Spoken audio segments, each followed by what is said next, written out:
should do some, like, intro stuff. Meaning?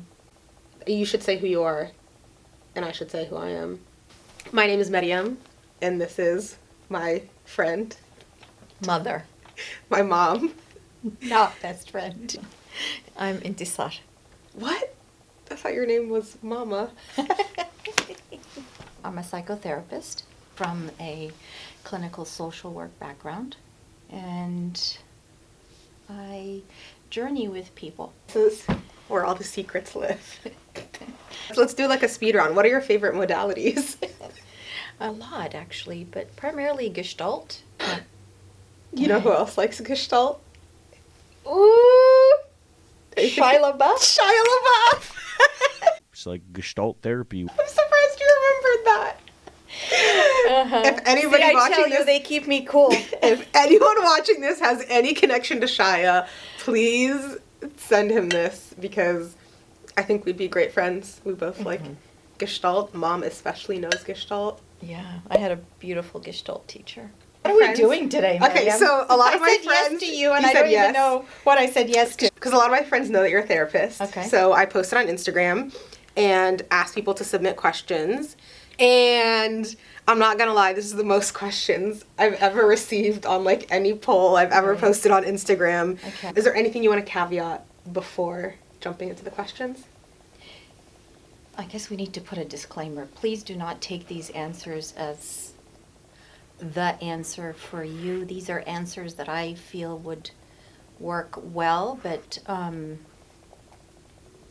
if you are struggling at this time, to please seek help and assistance from a licensed practitioner and not necessarily take these answers to heart and practicing them. It's more of just sharing what I know, that I know works well for me and my clients and people that come into my life, and they may or may not necessarily work for you.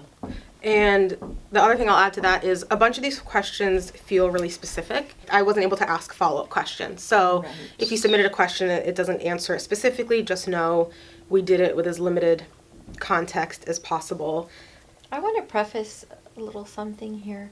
Sometimes when people ask the question, they're looking for the specific answer, right? And so you may be getting frustrated that I'm not giving you the exact answer, because truthfully, the answer is within you. Yeah. Right? And that's what therapy is quite a bit about, is helping you facilitate finding your answer. Okay, before we get into all the serious questions, I'm going to ask you a few silly questions. Are you somebody who's early, on time, or late? On time. Every time? If not on time, then early. It's true. And are you organized or messy? I used to be ultra organized, and I've learned to be a little messy. If you could live anywhere other than where we live, where would you live? Probably Hawaii. Oh, I wasn't expecting that. Where do you think? I don't know. Turkey? Nah, Hawaii. What makes you laugh the most? I don't know, silly jokes or like, Oh, I thought you were going to say my kids. Well, you're the ones who make me laugh. That's true. Last question. What is your favorite thing about your career? That I absolutely love it. Why are you laughing? Because that's like kind of not an answer. I mean, that's I great. love it. But what's your favorite, like if you could distill it to like, what is it that you love? What is it that I love? I love feeling and seeing and sensing and being in tune with another creation that's sitting next to me or in front of me towards wholeness. So let's just jump in. We're not going to be able to answer all of them, but I've selected a few. Okay, how do you deal with feeling inadequate, never being good enough, / having friends who are always doing better than me? Well, of course, the questions are connected. If you perceive your friends as doing better than you, that means you see yourself as being inadequate. And not feeling good enough is a very, very common way that people feel. Yeah. And there's only one way to build that up. to become more supportive of you and to have a more supportive relationship with yourself. What does it mean to have a relationship with yourself? Yeah, that's a big chunk of what the work we do, I do. Yeah. Is that first to bring to your awareness that you already have a relationship with yourself. Most likely, it's a non-supportive, a pretty bullying relationship. So the one voice in you that says, "Why did you do that? That was so stupid." Come on, I can't believe you did that again. Oh, you just totally messed up. But there comes time where you learn to provide for yourself what you didn't get. Yeah. All right? So if I got the message that I'm never good enough, well, once I've become aware of that, I can change that for me by telling myself, oh no, Intisar, that was really good. You are good enough. That's the relationship that one needs to cultivate with themselves. One that becomes more supportive, shows up in a more helpful way. So even when you mess up, it's okay, Intisar, you messed up. You can work on that. Oh, okay, this is totally changing gears. Sure. When do you know a guy is, all caps, the one, and worth it to take the next step for? So, the one. It depends on how you're getting a sense of this guy is the one. So, for example, if you had been thinking about wanting to meet this guy and you've put that energy out of, I want to meet the one. Some people call that manifesting. Yep. You've energetically started like searching and wanting and longing, and this person comes along and you really listen to your heart, your gut, and your brain. You have to incorporate these 3 brain centers that you have. And really feel, is this the guy? And what makes this guy the guy? And sometimes we get those feelings that we don't fully understand ourselves.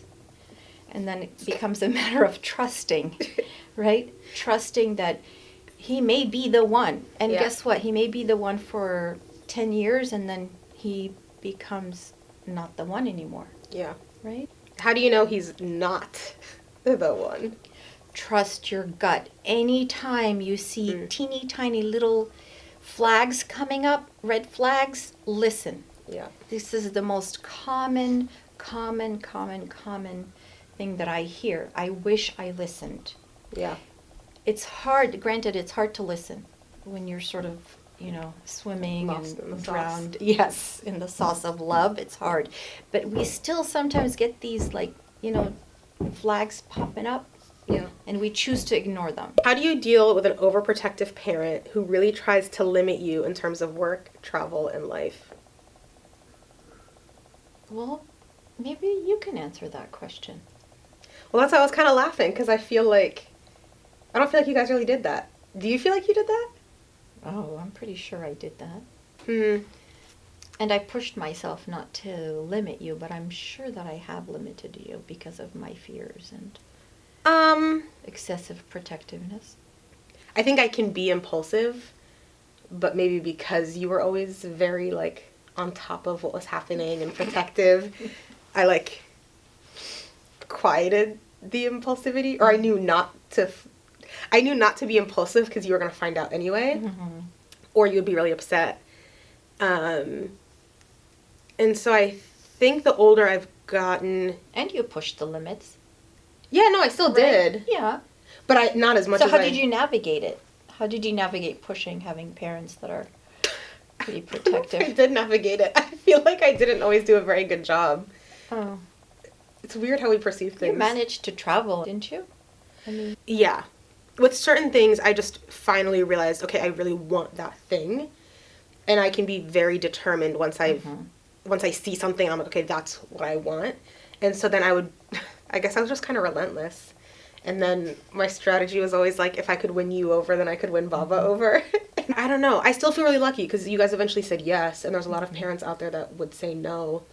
So I guess, my version of the answer would just be to really look at it from not just your perspective, but also your parents' perspective and try to speak to the fears or anxieties that they might have. Perfect. Yes. And then sort of say, hey, I know you're worried about this thing, but this is the And, contingency plan for that, and this is the... Like, I understand your protectiveness, I Yeah. understand your fears, and this is what I would love to do, and what I have in place in terms of...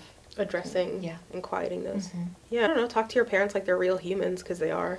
Mm-hmm. I think sometimes it can be easy to fall into the parent and the child dynamic, but if you feel like there's an opportunity to... And there are parents, let's be real, who will No, not yeah, who adjust. won't. Totally. Yeah. But I think it's worth trying. Yeah, And just, like, as a absolutely. strategy to try. But, Yeah. I mean, otherwise... See, I don't know, that's where, like, the advice I can give kind of ends, because eventually it worked with my parents. I don't... It may not work for the person asking. I don't know. Do it anyway? That would be my impulsive answer. Just because then there's also the strategy of don't ask for permission, ask for forgiveness. I'm not saying to do that, but I'm just saying it's a strategy. You could Try. I don't know. Yeah. How do you deal with toxic family members like parents and siblings? Personally, I do not use the word toxic because if they're toxic, that means you carry the toxicity too. By virtue of them being Your family. a blood-related or just family member? Yes. So they may, again, do things that are terrible and toxic, which is different than them being toxic in their being, in their soul. How you deal with that is, it depends, of course, on the context. Do you live in the same house? Do you live separately? What age are you? Yeah. That you can maintain a sense of protection around you from what could potentially be harmful to you. That comes at a different age. A 9-year-old child cannot do that. A 20-year-old can learn to do that, to protect themselves. Yeah. Right? It's hard. It's much harder if you're living in the same household, for example, to protect yourself. It's much easier to do that if you were living outside of the home. My perspective on boundaries is that if you internally are self-supported, like if you support yourself, if you provide protection for yourself, if you provide love and safety for yourself, going back to that relationship that you have with you, then any space that you walk into, you're naturally boundaried. You have your boundaries already established because that's how I'm showing up with me. Yeah. So if I'm feeling supported by myself, however it may be in the context that I show up in, I'm protected. Does that make sense? Yeah. The only thing I'm thinking is to caveat that, like, because I know there might be somebody watching who's going to say, well, what about physical abuse? And, like, that's not what we're talking about. Physical abuse, there has to be removal. I mean, there has to be an actual, I'm talking about. I know, like I'm just somebody, caveating no, it, I but appreciate you saying that, yeah. It's like somebody saying something hurtful or the emotion, more of the... Yeah. It's about kind of what you have internally, what you have going on internally, emanating and kind of creating an aura of protection around you. Yeah. But and if it still comes at you, you know what you need to do. Yeah. You don't take it, you don't receive it, you don't let it land on you, because you're coming so supported. Yeah. Yeah. And that takes work. It's not something that just happens overnight. How do you process betrayal, be that from a platonic relationship or romantic? Betrayal. See, I'm a... Hurts. Betrayal hurts. This is an answer people don't like to hear. That any way towards letting go is getting through. So feeling the pain of the betrayal is the only way out. Processing is feeling every ounce of feeling, emotion related to this betrayal.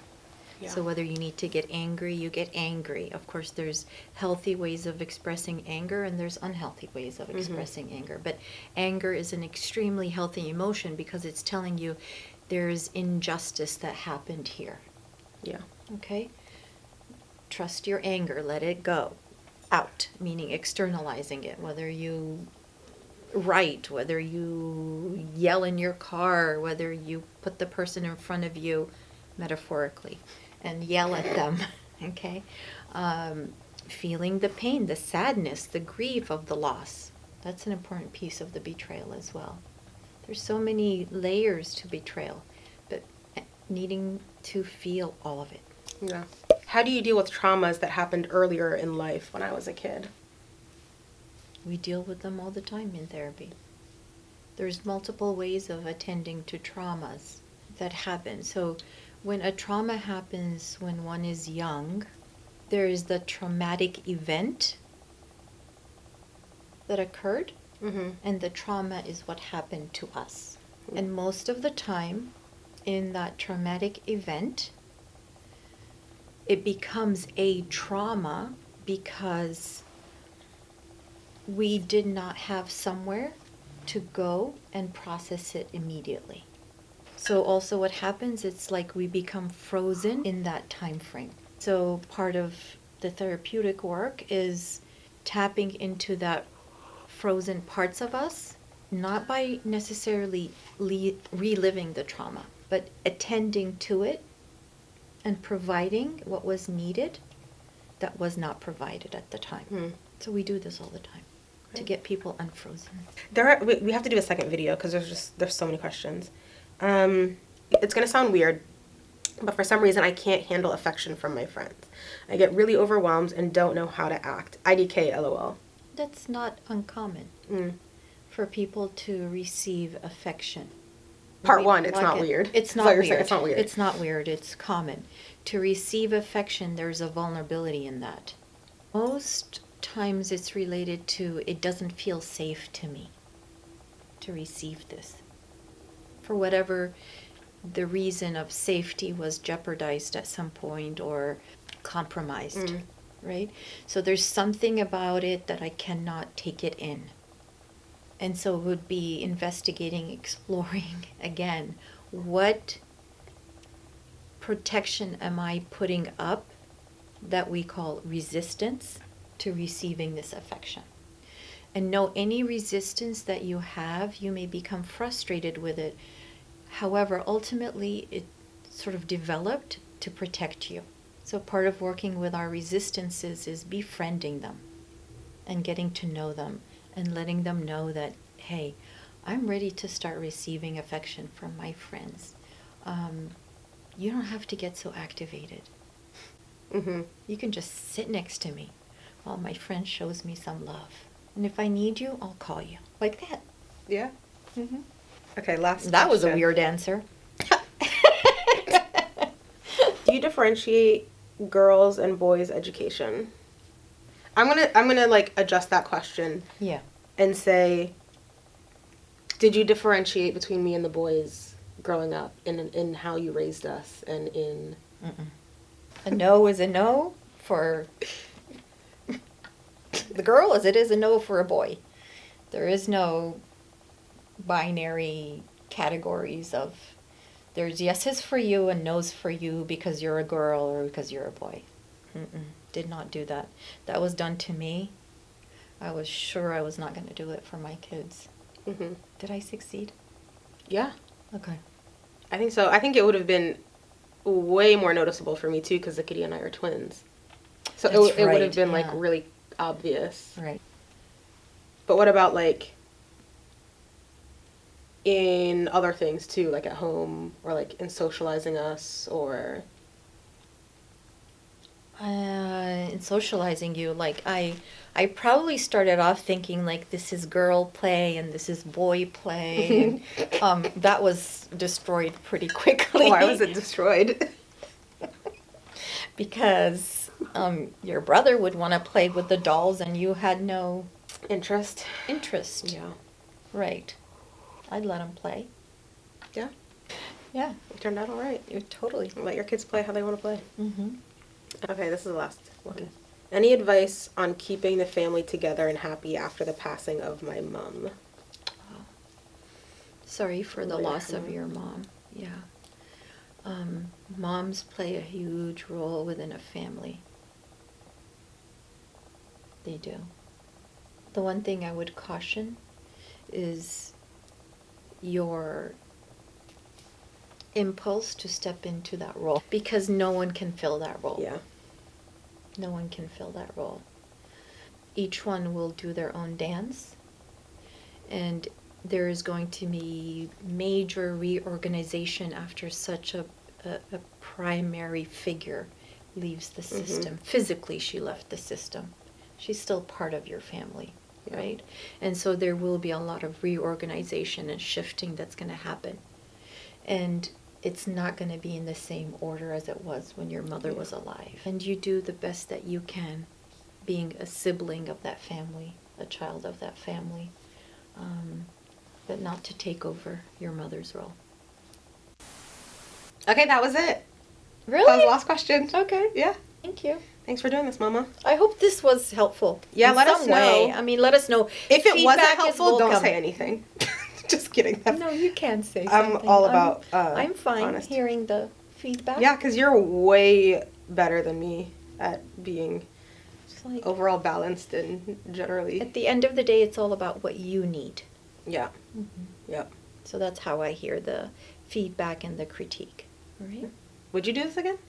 If the audience wants me to do this again, Okay. if it was helpful in If any it was way. helpful and you have additional questions, I don't know, write them in the comments or send me a message on Instagram. I enjoyed being with you all. That was so cute. Okay. I did. Great work. Thanks for doing that, Mom. You're welcome. Good. Was it? Yeah. كنشوفه